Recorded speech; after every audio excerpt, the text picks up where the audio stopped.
On March 6, 1944, Major Heinz Baer of Jagdgeschwader 1 looked up from his airfield near Berlin and saw something that shouldn't exist.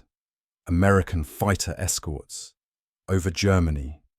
Deep over Germany. Hundreds of miles from their bases in England, circling protectively above formations of B-17 bombers that had just finished bombing Berlin in broad daylight. Baer was one of the Luftwaffe's most experienced pilots, with over 200 kills to his name. He had fought in Poland, France, Britain, Russia, and North Africa. He understood air combat as well as any man alive. And in that moment, watching silver American fighters weaving above the bomber stream, he understood something else. Germany had lost the war. The bombers had reached Berlin with fighter escort. The mathematics of attrition had changed. Everything had changed. 3,000 feet above him, Lieutenant Robert Johnson of the 56th Fighter Group saw the German fighters climbing from their airfields and felt something close to satisfaction. For 2 years, American bomber crews had flown into Germany without adequate fighter protection, suffering horrific casualties against Luftwaffe interceptors. Johnson had escorted bombers to the Dutch coast, to the French border, to the edge of German airspace, and then turned back because his fuel wouldn't stretch any further, leaving the bombers to face enemy fighters alone. Today was different. Today he was flying a North American P-51 Mustang, and his fuel gauges showed he could stay with the bombers all the way to the target and all the way home. For the first time in the air war over Europe, the hunters had become the hunted. This is the story of two men in two different aircraft fighting the same battle from opposite sides, and how one airplane changed not just tactics or technology, but the fundamental psychology of aerial warfare over the Third Reich. Heinz Baer had been killing Allied aircraft since 1939. His career paralleled the Luftwaffe's trajectory from triumph to catastrophe. In 1940, flying Messerschmitt Bf 109s over France, he had shot down 17 Allied fighters in a month. During the Battle of Britain, he added 13 more, learning to respect the Spitfire's maneuverability, but knowing his 109 could usually escape by diving away. On the Eastern Front in 1941–42, he racked up kills against Soviet aircraft that were often obsolete before the war even started. In North Africa, he fought British Hurricanes, an American P-40s aircraft that his 109F could generally outperform. By early 1943, with 90 kills, Baer had been awarded the Knight's Cross with oak leaves and given command of 2-JG-1 defending Germany itself against the growing American bomber offensive. The early months of 1943 brought a grim satisfaction. American B-17 and B-24 bombers arrived over Germany in growing numbers, flying in tight formations at 25,000 feet, their .50 caliber machine guns creating interlocking fields of fire that made direct attacks suicidal. But they came without fighter escort. Republic P-47 Thunderbolts could reach the German border. Spitfires could cover the French coast, but nothing could stay with the bombers deep into Germany. The American strategy relied on bomber formations defending themselves through concentrated firepower. It was a theory that looked reasonable in peacetime planning documents and proved catastrophic in combat. Baer and his fellow interceptor pilots developed tactics to exploit this vulnerability. Attack from directly ahead where the bombers had fewer guns.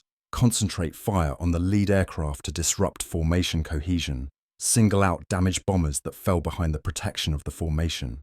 Ignore the fighter escorts until they reached their fuel limits and turned back, then savage the unprotected bombers for hundreds of miles. During Black Thursday, October 14, 1943, when the 8th Air Force attacked Schweinfurt, German fighters destroyed 60 B-17s and damaged another 138 out of 291 bombers dispatched, a 20% loss rate. Unsustainable. The Americans suspended deep penetration raids and admitted their doctrine had failed. Baer watched this slaughter with professional detachment. He understood that Germany was losing the broader war. The Eastern Front was collapsing. Italy had surrendered. Allied bomber production vastly exceeded German fighter production. But in the narrow contest of German airspace, the Luftwaffe still controlled the sky. The Americans could bomb targets near the coast, but they couldn't reach Berlin, couldn't hit the ball-bearing factories deep in Bavaria, couldn't sustain the daylight bombing campaign they insisted was strategically necessary. The absence of long-range fighter escorts gave the Luftwaffe a sanctuary zone where German fighters could operate without interference. Then rumors started circulating in late 1943. American fighters had been seen beyond their supposed range limits. Pilots reported encounters with a new aircraft type, sleek, fast, with a distinctive profile that didn't match the bulky P-47 or the familiar Spitfire. Intelligence officers dismissed the reports. There was no American fighter with enough range to escort bombers to Berlin. The physics didn't allow it. Fighters needed fuel for high-power output. Fuel was heavy. Range and performance were contradictory requirements. Everyone knew this. On December 1st, 1943, Baer scrambled to intercept bombers attacking targets near Solingen. His Bf-109 G6 climbed through thin cloud layers, engines screaming at emergency power. He spotted the bomber formation at 26,000 feet, B-17s in their standard combat box formation.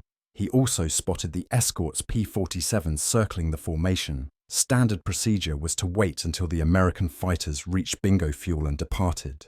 Baer checked his watch. The bombers were 200 miles inside Germany. The P-47s should be leaving any minute. They didn't leave, they stayed. 20 minutes later, when Baer's own fuel forced him to break off, the American escorts were still there. Something had changed. Robert Johnson had wanted to fly since childhood, growing up in Oklahoma, watching barnstormers at county fairs. He enlisted in the Army Air Corps in 1941, earned his wings in 1942, and arrived in England in early 1943, assigned to the 56th Fighter Group flying P-47 Thunderbolts. The P-47 was a beast, 7 tons of radial engine, an armoured cockpit, tough and powerful, but without the range to escort bombers deep into Germany. Johnson flew sweep missions over occupied France, learning his craft, scoring his first kills against Focke-Wulf 190s. He also escorted bombers to the edge of German airspace and watched them continue onward without protection, knowing many wouldn't return. The bomber crews called it the Bloody 100th, the 100th Bomb Group, which lost aircraft at a rate that defied probability. Johnson met their crews during off-duty hours at English pubs, young men his own age, who flew mission after mission into Germany, watching friends die in burning aircraft. Knowing the odds said they probably wouldn't survive their tour. They never complained about fighter pilots turning back at the fuel limit. They understood the math, but Johnson saw the resignation in their eyes, the acceptance of death as probable rather than possible. In November 1943, the 56th Fighter Group received orders to transition to a new aircraft, the North American P-51 Mustang. Pilots groaned. They loved their Thunderbolts, trusted the radial engine's ability to absorb battle damage, appreciated the heavy firepower of 8 of 50 caliber guns. The Mustang looked fragile by comparison, a liquid-cooled inline engine, vulnerable to coolant leaks, only 4 guns, lighter construction. Switching aircraft mid-war felt like administrative stupidity change for its own sake. Then they saw the fuel capacity. Internal tanks held 184 gallons. With 2 external drop tanks adding another 150 gallons, total fuel capacity exceeded 330 gallons. The Merlin engine license, built by Packard, burned approximately 70 gallons per hour at cruise settings. Simple division, nearly 5 hours of flight time. At 350 miles per hour cruise speed, that translated to combat radius distance to target loiter time distance back of roughly 850 miles. Berlin was 600 miles from their bases in England. The numbers worked. Johnson's first flight in a Mustang converted him instantly. The aircraft responded to control inputs like it was reading his mind. The bubble canopy provided visibility his P-47 couldn't match. The Merlin engine produced a smooth turbine-like power delivery, completely different from the radial's vibration. In level flight, at 25,000 feet, the Mustang cruised at 380 miles per hour, faster than the P-47's maximum speed at that altitude. In a dive, it accelerated smoothly past 500 miles per hour, without the control problems that plagued the Thunderbolt. The range was transformative, but the performance was intoxicating. The first long-range escort mission came in December 1943, not Berlin, but targets in central Germany that previously had been beyond fighter range. Johnson took off carrying two 75-gallon drop tanks climbed to 27,000 feet and rendezvoused with a bomber formation 150 miles inside Germany. The bomber's crews spotted the Mustangs and someone broke radio silence. "Never thought we'd see you boys this far from home." Johnson stayed with them to the target, watched them bomb, drove off German fighters, attempting to intercept and escorted them back to the coast.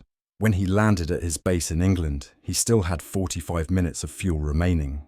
The mission profile that would have been impossible in a P-47 had been almost routine in the Mustang. The psychological impact on bomber crews was immediate. Instead of facing hundreds of miles of unescorted flight deep into Germany, they now had fighter protection for the entire mission. Losses dropped immediately. On missions where Mustangs provided continuous escort, bomber losses averaged less than 2%. On missions without adequate escort, losses still exceeded 10%. The difference wasn't just statistical, it was the difference between probable survival and probable death. For Johnson and his fellow escort pilots, the mission requirements changed fundamentally. Previously, fighter sweeps aimed to shoot down German aircraft. Fighter escorts prioritized staying with the bombers. Engaging enemy fighters was secondary to maintaining protective positions around the bomber formation. Johnson found this restriction frustrating. His instinct was to chase German fighters to seek offensive opportunities, but he understood the strategic logic. Every bomber that reached the target and returned home was more valuable than any number of enemy fighters destroyed. The mission was protection, not hunting. The Germans understood the change faster than American commanders expected. Luftwaffe interceptors began avoiding combat when Mustang escorts were present, waiting for opportunities to attack stragglers or damaged bombers separated from the formation. When they did engage, German tactics shifted from aggressive attacks to hit-and-run passes, attempting to scatter the escorts and create openings. The Luftwaffe was no longer fighting for air superiority, they were fighting for survival. Heinz Baer watched the American bomber streams grow larger through January and February 1944. More bombers, more escorts, longer penetrations. The Mustangs appeared in increasing numbers, their silver paint jobs reflecting sunlight like mirrors at high altitude. Their presence changed everything about intercept tactics. Previously, German fighters could attack bomber formations from optimal positions, head-on passes that maximized closing speed and minimized exposure to defensive fire. Now, Mustang escorts forced German fighters to fight through the escort screen before reaching the bombers, negating positional advantages and burning fuel in combat maneuvering. Baer adapted. He directed his pilots to ignore isolated Mustangs and concentrate on the bombers, accepting fighter combat only when necessary to reach the primary targets. He positioned his Gruppe to intercept bomber formations before they rendezvoused with escorts or after escorts had departed, windows of vulnerability that were shrinking but still existed.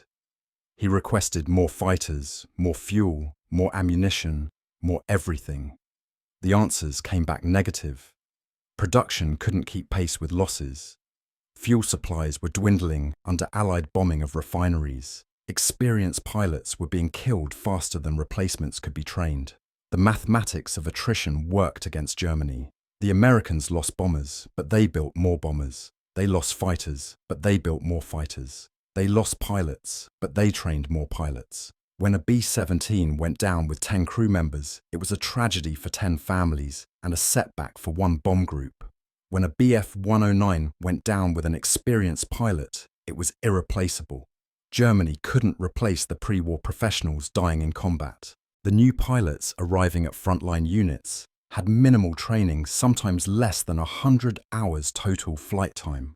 They died quickly, learning by fatal mistakes what their predecessors had learned through years of experience. On March 4, 1944, the first American raid reached Berlin. Over 700 bombers attacked the German capital in daylight, escorted by P-51 Mustangs flying from England to Berlin and back.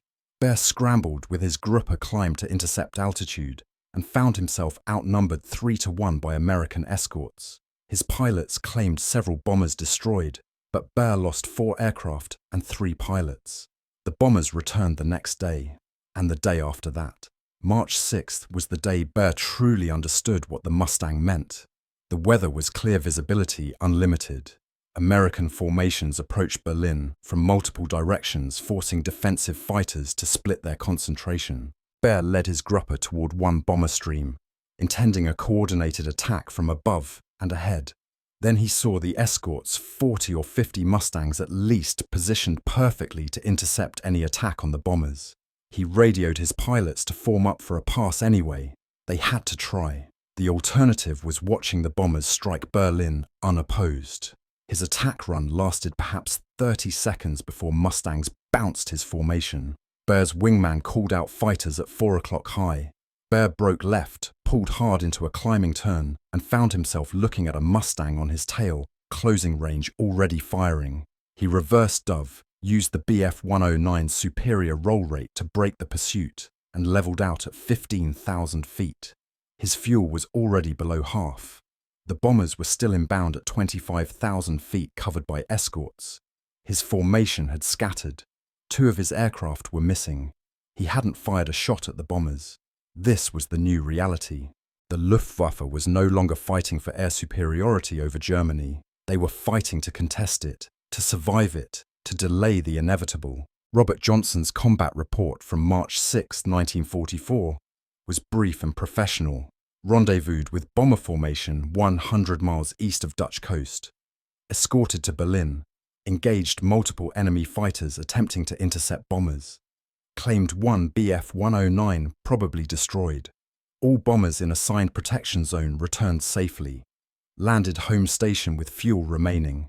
What the report didn't capture was the satisfaction of seeing German fighters break off attacks, deterred by escort presence, or the radio chatter from bomber crews expressing gratitude for fighter protection over Berlin itself, or the realization that they just demonstrated beyond question that American fighters could go anywhere German fighters could go and stay longer, and fight at altitude ranges where the Mustang's performance exceeded the Bf-109's. The strategic implications were obvious even to Johnson, a tactical pilot focused on immediate combat. If American fighters could escort bombers to any target in Germany, then American bombers could strike any target in Germany. The industrial base that fed the German war machine was now vulnerable. The synthetic fuel plants, the ball-bearing factories, the aircraft manufacturing facilities, all could be attacked in daylight, with precision bombing escorted by fighters at loss rates the Americans could sustain. German fighters would still resist. Pilots like Heinz Baer would still score kills. The Luftwaffe still had skilled pilots, good aircraft, and defensive advantages of short supply lines and early warning networks. But the fundamental balance had shifted. American numerical superiority, previously negated by range limitations, could now be brought to bear throughout German airspace. The escorts had arrived. The mathematics had changed. Johnson flew 78 escort missions in his Mustang before completing his tour and rotating home in May 1944. He destroyed 28 enemy aircraft officially, with several more probable kills. He survived being shot down once, crash-landed twice, and brought damaged aircraft home more times than he could count.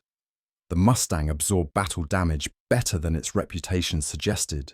Johnson once flew 200 miles back to England with his oil system destroyed, engine running on residual oil in the line's landing dead stick after the engine seized 5 miles from his airfield. But his real achievement wasn't measured in kills. It was measured in bombers that reached their targets and returned home. In German industrial production disrupted by accurate daylight bombing. In Luftwaffe fighters destroyed or driven from the sky, attriting the experienced pilot cadre that Germany couldn't replace. The Mustang didn't win the air war alone.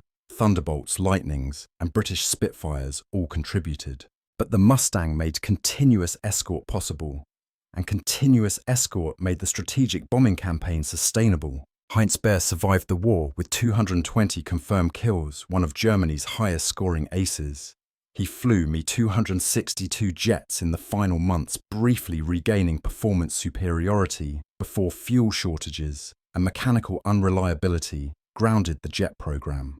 After the war, he worked as a flight instructor and test pilot, never discussing his wartime service except with fellow veterans who understood. In private conversations recorded decades later, Burr identified March 1944 as the turning point not because of any single battle, but because of the cumulative realization that the Luftwaffe could no longer defend German airspace. The Americans had solved the fighter range problem. Once that happened, numbers and production capacity determined the outcome. Germany had lost the air war the moment Mustangs appeared over Berlin. The psychological impact on German pilots was profound. Previously, they'd fought knowing they were defending their homeland, that their sacrifice mattered, that they could still influence the war's outcome. After March 1944, they fought knowing they were delaying inevitable defeat. Morale collapsed. Experienced pilots requested transfers to other theatres. New pilots arrived at operational units already defeated psychologically, expecting to die quickly. Many did. The statistical record supports this narrative. From March 1944 onward, Luftwaffe loss rates accelerated while kill rates declined. German fighters destroyed fewer Allied aircraft per sortie, even as more German fighters were destroyed per sortie. The exchange ratio that had favoured Germany in 1943 reversed sharply. By D-Day in June 1944, the Luftwaffe was effectively beaten, still capable of resistance, still dangerous to individual Allied aircraft, but unable to contest Allied air superiority over Western Europe. The P-51 Mustang didn't accomplish this alone. Allied numerical superiority would have eventually prevailed through attrition regardless. But the Mustang accelerated the timeline dramatically. Without long-range escorts, the strategic bombing campaign might have been suspended or redirected to shorter-range targets. Without continuous fighter cover, bomber losses might have remained unsustainable. Without the ability to engage German fighters throughout their airspace, Allied air forces might have needed months or years longer to achieve air superiority. The Mustang shortened the war. How much is impossible to quantify precisely, but every month mattered.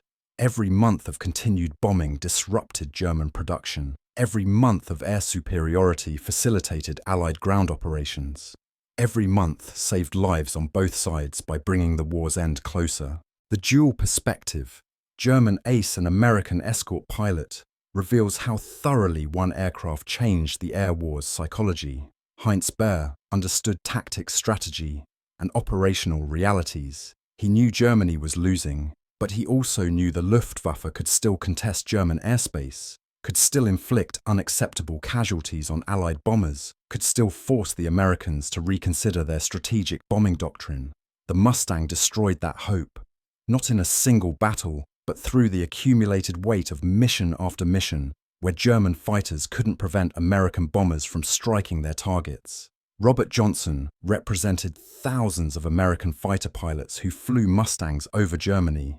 Individually, none of them won the war. Collectively, they made Allied victory inevitable by removing the Luftwaffe's last defensive advantage. They didn't need to shoot down every German fighter, they just needed to escort the bombers successfully. The bombers would do the rest.